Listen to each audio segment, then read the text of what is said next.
ආයුබෝවන් ඔයාලා හැමෝම මගේ YouTube channel එකට පිළිගන්නවා. අපේ කලින් වීඩියෝ එකේදී ස්වාභාවික මැණික් කෘතිම මැණික් වලින් වෙන් කරලා හඳුනා ගන්න හැටි ගැන කිව්වනේ.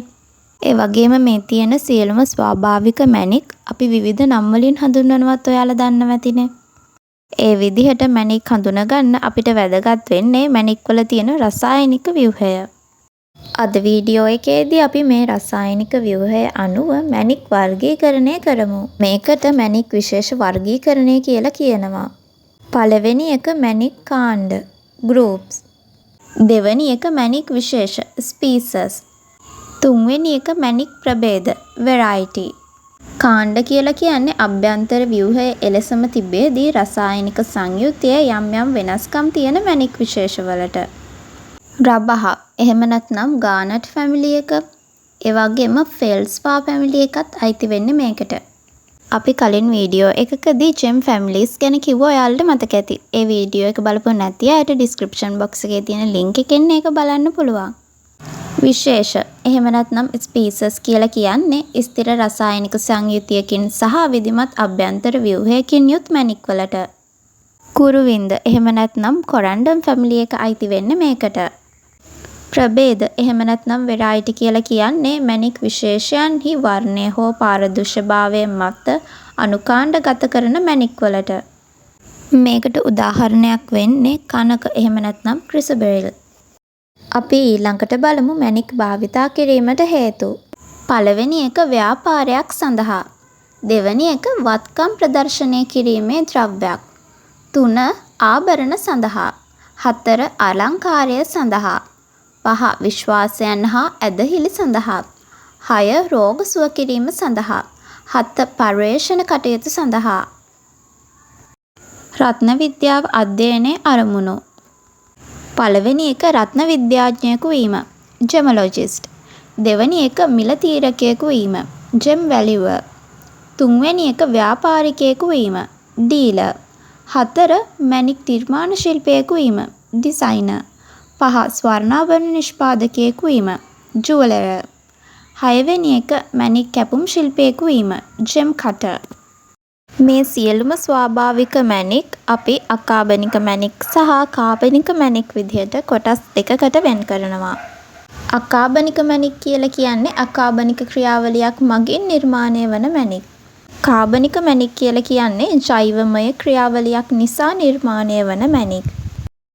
අපි ඊළඟට බලන්න යන්නේ අකාබනික මැණික් මොනවද කියලා. රසායනික මූලද්‍රව්‍ය වර්ග එකක් හෝ කිහිපයක් ක්‍රමවත් රටාවකට අනුව සැකසී රසායනික බන්ධන වලින් බැඳී ස්වාභාවිකව නිර්මාණය වන ඛනිජ අකාබනික මැණික් කියලා හඳුන්වනවා.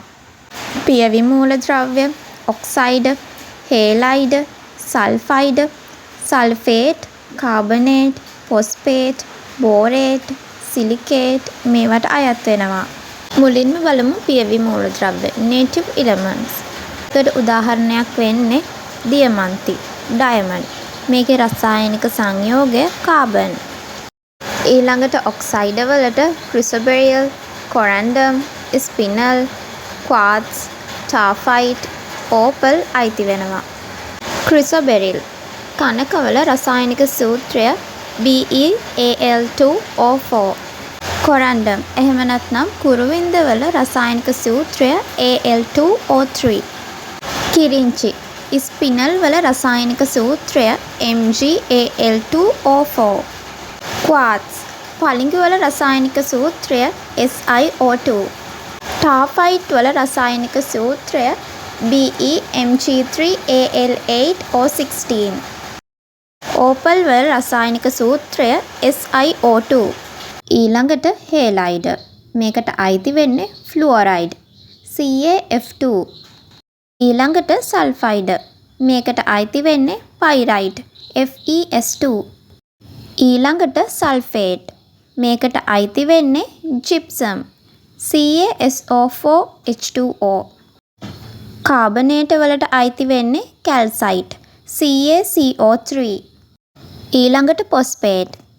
මේකට අයිති වෙන්නේ පළවෙනි එක ඇපටයිට් Ca5FClPO43.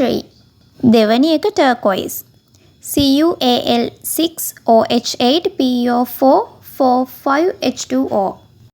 ඊළඟට බෝරේට්. ඒකට අයිති වෙන්නේ සිංහලයිට්. MgAlBO4. ඊළඟට සිලිකේට්.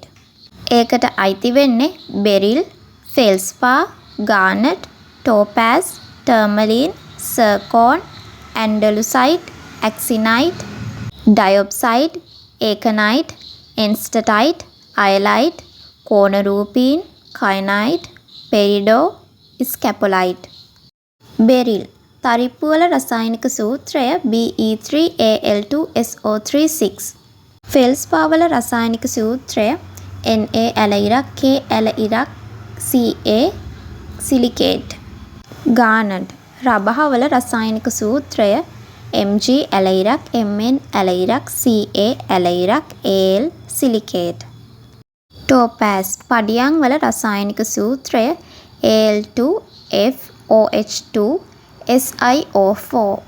ටර්මලින් වල රසායනික සූත්‍රය Al ඇල ඉරක් Mg ඇල ඉරක් Fe සිලිකේට්. සර්කෝන්.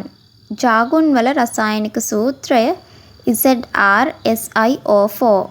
ඇන්ඩලුසයිට්. ගිනිබොකු තෝරවල රසායනික සූත්‍රය Al2SiO5 with iron OMN. ඇක්සිනයිට් වල රසායනික සූත්‍රය කම්ප්ලෙක්ස් බෝරොසිලිකේට්. ඩයොප්සයිඩ් වල රසායනික සූත්‍රය CaMgSi2O6+ FeMnCr. එකනයිට් වල රසායනික සූත්‍රය THCa2Si8O20. එන්සයිට් වල රසායනික සූත්‍රය MgFeSO3. අයලයිට් වල රසායනික සූත්‍රය Mg2Al4Si5O18. කෝනරූපීන් වල රසායනික සූත්‍රය Mg3Al6SiAlB5O21OH. කයනයිට් වල රසායනික සූත්‍රය Al2SiO5. පෙරිඩෝ වල රසායනික සූත්‍රය MgFe2SO4. ස්කැපොලයිට් වල රසායනික සූත්‍රය Al2SiO5 with CaNa.